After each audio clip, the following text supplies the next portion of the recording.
I think only when we do that, it then displays to the universe our faith, right? It tells the Mm, universe, I believe you're going to give me what I need. I mm, believe you're going to give me what I deserve. And I have mm. so much faith in what the universe is going to bring me that I will proactively put this down. Right?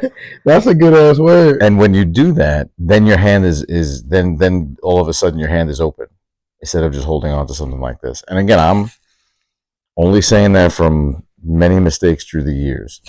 Holding on to things, holding on to people, holding on to situations that you want to make work, but in fact, that's actually telling your subconscious also that you don't think you can get it again. I saw a really interesting movie. Do you know a guy named Arnold Schwarzenegger? You ever heard? Yeah, maybe once or twice A I couple heard of times, him. right? Yeah, if I see a picture, I'll know. Yeah, it's a skinny guy, and so his famous documentary. He did a famous documentary when he was in his 70s, and not in his 70s, in the 70s, called like Iron Gym or Iron Paradise or something gym related. Rings a bell for sure. So he did this very famous, after he had already won Mr. Olympia, and then he did a documentary. And there's a lot of very interesting takeaways from this. I mean, his late 70s, he was just on the come up. Arnold's Arnold. He's Mr. Olympia 5 times in a row, whatever it was. And if you study the way he handled things, Mm-hmm. and there's this one interview that I remember the most, and it was something about someone stealing his car, Yep.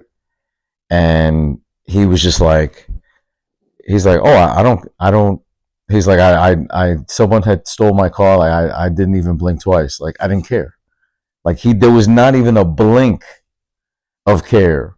And he wasn't just saying it, you could see it in his eyes. There was not a blink of Yeah. care because he had so much faith in what he was becoming, who he was becoming, who he was. And he was already acting like that person before he was it. And he's like, would a person that has hundreds of millions of dollars care if someone steals your car? And the answer was no. So he didn't care. He's like, it's all right, let him take it. I'll get another one. And I think there's a lesson there for us when we hold on to Keeping things. that frequency. Right. And when we have things, it's like, sometimes we grow up in a place, not necessarily of lack. It's a place of appreciation, but it may not necessarily be to the factor of abundance, where it's, hey, enjoy something, put it back, move on. That's why even with your upcoming move, I had so much, like, I was smiling so big. I'm like, that's great, that's fantastic, Right. because I see that as like a and not to go too much into it, depending on what you want to, it's sort of like the pulling the arrow back. You know what I'm saying? Like, you pull the arrow back, and then it really shoots even further forward. Mm-hmm. But being able to identify it like that and be like, oh, okay, like that makes a lot of sense. But his perspective in just, oh, like, why would I be worried about it? It's just a car. Why would I be worried about a piece of furniture? Who cares? Yeah. Because I have enough resources to buy it 10 times over. So let me see what I can do. Let me see if I can move it on. And maybe it's about also giving you an opportunity to put some good juju in the universe. You give it to someone that is just unbelievable Oh yeah, man. that they could have, right? Bless a lot of people. Right. And then all of a sudden, you've actually positioned yourself for more Mm-hmm. because you gave it By away. giving. Yeah. Right. Right. Because you're like, you know what?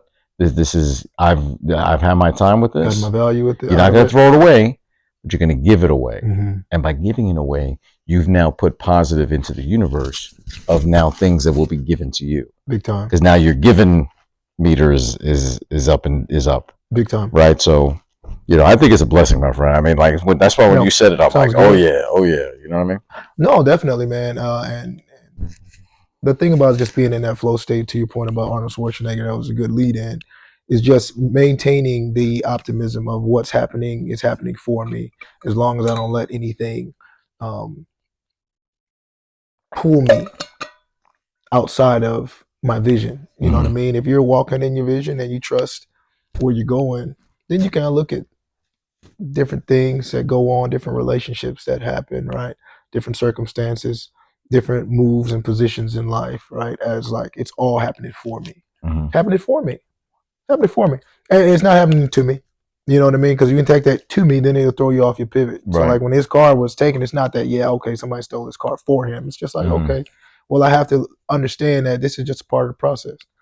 I can't get lost in, oh, what was me? Because now I'm strimming that line. Right. You know what I mean? And and what's the lesson to be learned in what's going on in the moment, right? It's kind of like, imagine if you have someone that, let's just say driving, right, Mhm. and they always scrape their wheels, or they started scraping their wheels.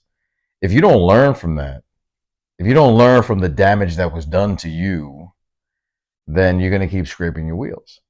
But if you can take the first time you scrape your wheels, then what ends up happening, you become a better driver. Now you can look back on it and be like, oh, I haven't scraped my wheels in 10 years. You haven't, because you learned your lesson the first time. So therein lies the question: is that, are we learning our lessons the first time we're scraping the wheels, or do we keep hitting the curb?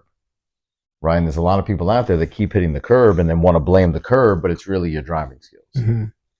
Right? It's like, it's not that complicated to parallel park. Right? Are True. you not putting in the work to become a good parallel parker?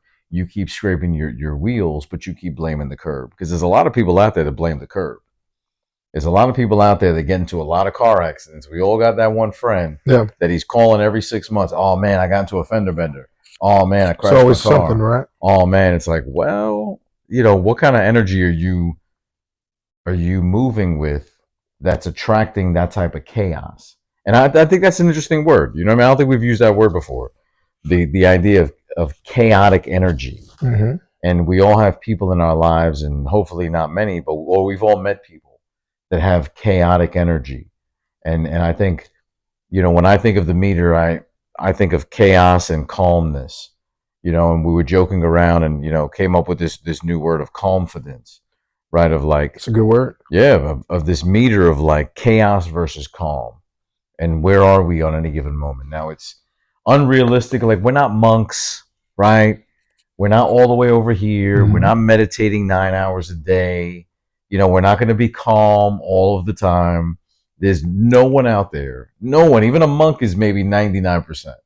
But for the vast majority of us humans, we're somewhere on that meter at any given point, from calm to excited to, calm, neutral, Yep. excited, about that scale. But even here, just the energy that we embody at any given moment versus that nervous, yeah, and then chaotic, right? Chaotic is all the way on the other end. So, I think it's important for us to figure out where we are, what situations put us in certain energies. I found myself just the other day, as a story, is that, there's certain places that I go to, and I've come to realize which ones adjust where I am on the meter, mm-hmm. right? And it's like, you can't really go to a chaotic environment expect to remain calm and expect to remain this side of calm. Now, if you could I stay, think that's confidence, though. Correct. Mm-hmm. Now, if you could stay as close to here as possible, right. I think it's unrealistic to think you're going to stay there. I mean, unless you're like some like Jedi master who walks in mess. You know what? Right.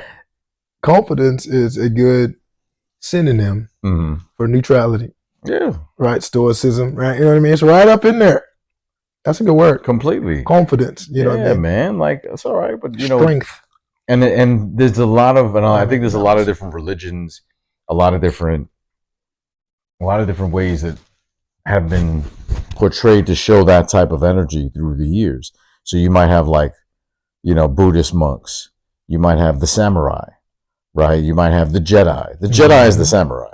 Right. That's all that it is. Right. When you look at modern, a lot of modern stories, like, it's all rooted in history, right? The modern Jedi is just the ancient samurai. That's all it is, right? It's calm. It's a certain energy. I mean, that's what martial arts teaches, right? Like, you never really want to use the aggression, but you're capable of aggression.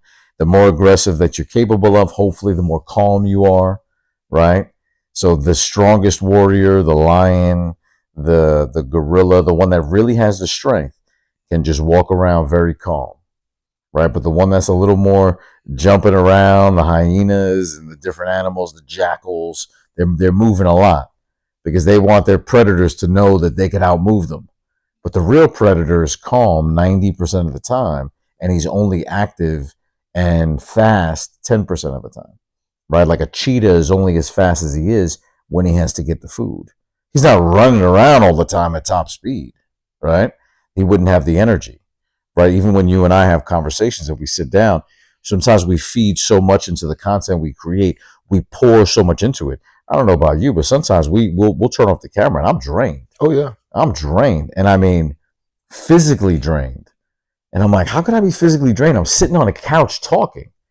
But it's because the amount of energy that we pour into what we're saying. Mm-hmm. And we, you know, and a person watching this right now can feel it and feel that energy come through and take a little bit of that energy. For and sure. It's a net positive for them. Words have energy. Right. And if they can use that as a net positive to what they need at that moment, then, you know, we can look at it and say, we can create this one piece of content that will reach 1 million people. Yep.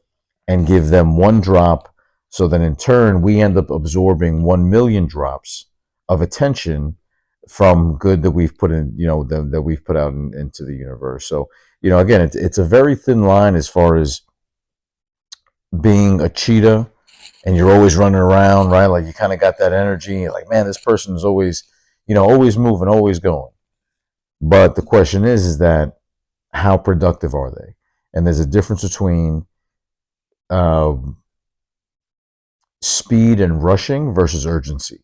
And I think that's probably something we could throw on for next week too, would be rushing versus urgency, right? Which is doing things with urgency versus rushing, mm-hmm. right? You and I are very good at this when we need things with one another. It's like there's a certain amount of urgency that we give to one another. Mm-hmm. One of us hits each other up. There's a certain degree of urgency in the bigger scale of things. Mm-hmm. Now, we have certain people in our lives that are on the do not disturb list. Mm-hmm. That's the ultimate urgency, mm-hmm. right? But people earn urgency. Mm-hmm. Oh, that's a good way to put it. Earn urgency. All right. People earn urgency in our lives. Mm-hmm. And when you do get to that point of earning it with them, then you can get up their scale and then they should give a certain amount of urgency, you know, with that person. Potentially. Doesn't mean it's going to happen all the time, mm-hmm. but it's definitely something that you can earn and they can earn in return. I'm just saying a whole bunch of tongue twisters. It's just something they can earn in return. They can earn in return. They can earn in return. No, I mean, you said something powerful there, you know, as far as like the energy behind the words, and it does make a difference because words have energy. You know, energy is felt and it generates feelings. And so you can really alter somebody's life by what you hear. Mm-hmm. That's a lot of the reasons why I am inspired to speak and share, right? Mm-hmm. Because I know I've heard things from other people that I'm like, man, it changed my perspective. It almost molds the way that we think, the information that we choose to ingest from those that choose to share it, you know mm-hmm. what I mean? Also, those that have choose to write it down so we can read it through books.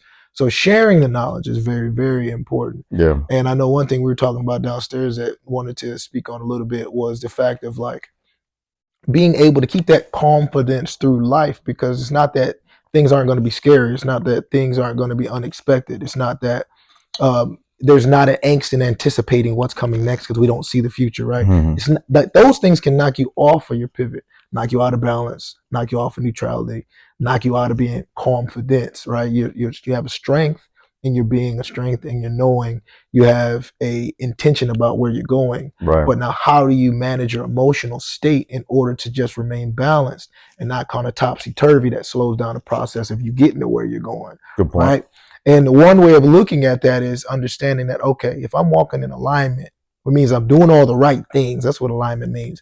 I'm eating the right foods. I'm listening to the right stuff. I'm around the right people. My environment is supportive of an abundant mindset, right? That's doing the right things. If I'm doing all the right things, I can kind of trust what life gives me. Mm. You know what I mean? And we were talking about, I've heard, I don't know who originated it, but it was saying that sometimes the thing isn't the thing. Sometimes the thing is what is the thing that leads to the thing, right? So we're trying to head somewhere and we don't know when it's going to really get there, right? But each little step along the way, each building block is leading to the wall, is leading to the mansion, right?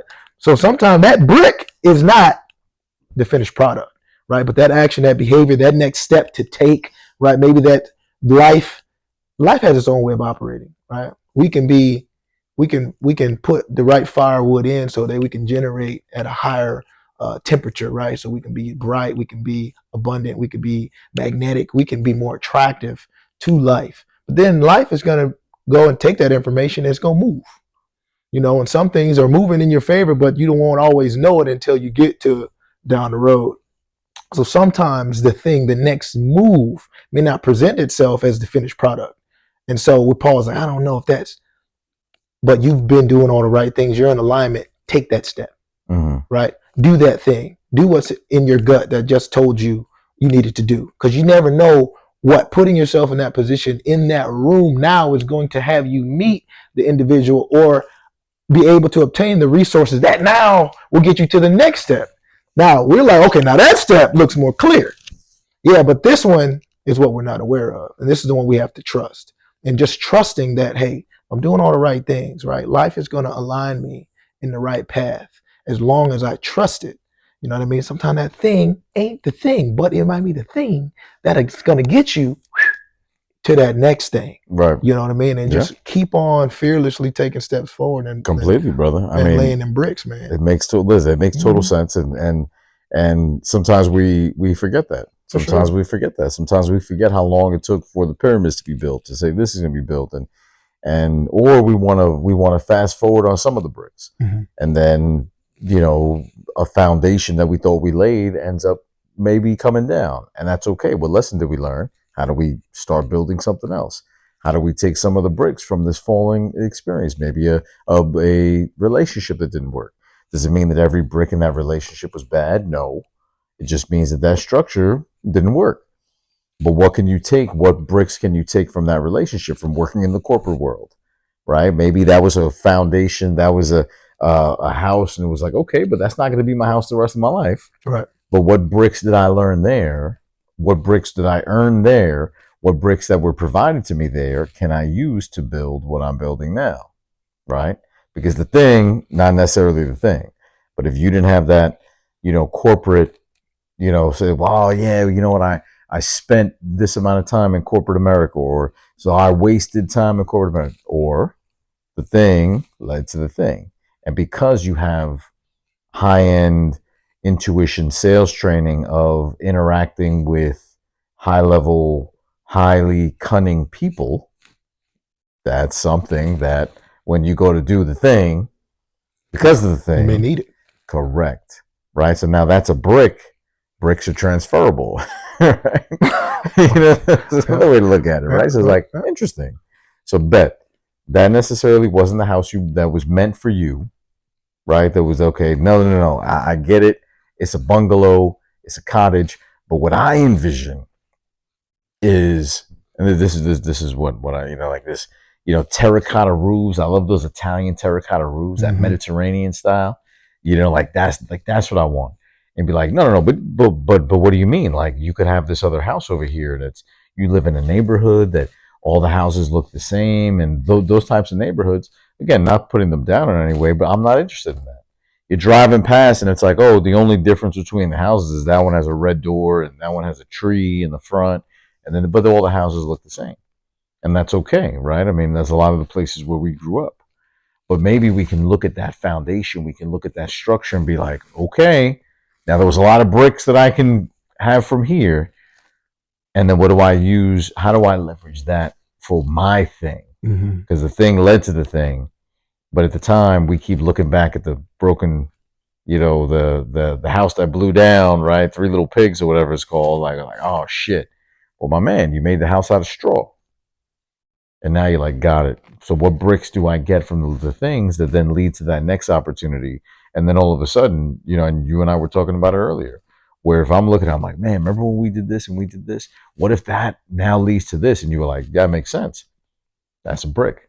That's a brick where had we not done that, we wouldn't be able to take it to move it to the next thing. And then all of a sudden we'll look back on this foundation and be like, okay, now it all makes sense. Now I know why I kept hitting the curb. Now I know why I had to be a better driver. And in doing that, I won't keep hitting the curb over and over, become a better driver to get me to where I want to go. But there's a lot of people out there that just want to be shitty drivers and then complain and blame it on the road. It's not the road's fault. And the road's not going to change for you. Right? And the road's not going to fix itself by you complaining about it. Big time. Be a better driver. 100%. That's all it comes down to. Scrimmage. Yes, sir. That's power of manifestation. Hell yeah.